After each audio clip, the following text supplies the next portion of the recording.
Critical thinking is an important aspect of daily life.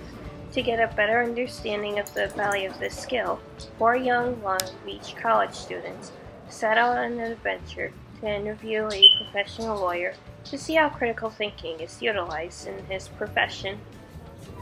My name is Ashley. I'm narrator and video editor. Andrew is the interviewer. Heather is the editor. And Alexandra is the storyteller. A little bit about yourself and what is your name and how you got started with this profession?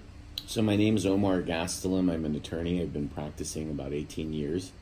I started in this profession since I was a kid. I always knew I wanted to be an attorney, so it was something that I knew very early on what I wanted to do. How do you implement critical thinking in your daily Every single task. As a lawyer, I'm always developing arguments or defenses or trying to strategize how to assist my clients out of a problem or a resolution or to try to come to terms of a contract.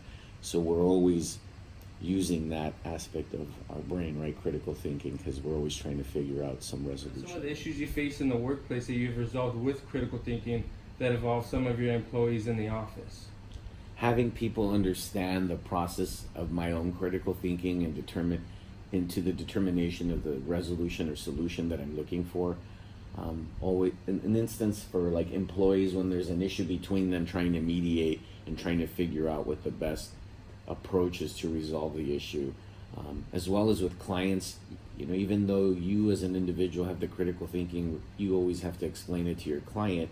So that's sometimes a challenge or something that we do during the day, trying to resolve it. How often do you use critical thinking in your daily profession? Like, give me a percentage wise on how often do you use critical thinking? 95%.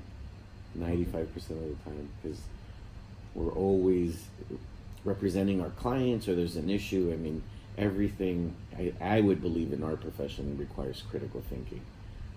Everything has an impact or some sort of reaction, so we have to be very careful in what we do. So it always requires us to kind of plan it. It's almost like chess, right? It's a strategy that we always have going on. So critical thinking, I think, is the foundation and the overall umbrella in this practice. How do you implement critical thinking in your daily job?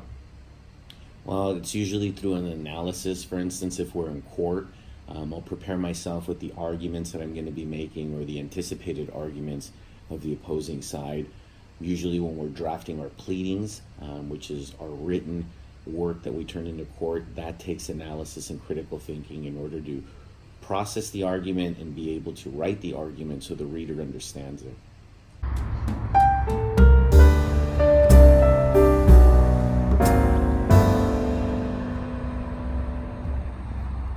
I found it intriguing that this particular profession utilizes critical thinking in day-to-day tasks, but also in communicating with clients. So it's kind of like a two-way system where you need to know exactly what you're doing in front of you, but also have the critical thinking skills to explain it to those who you're working with. So going off about what the lawyer said about using critical thinking in every single day life, we can also come to the conclusion that there's different types of critical thinking that lawyers use for their jobs and like when they're solving cases. And I feel like one of the most like distinct ones is inductive reasoning, because like he did kind of give us the process of like how the whole like process of like solving a case works, but also to add to that, inductive reasoning allows us to analyze like certain premises and arguments and cases that adds up to like an entire conclusion. And that's something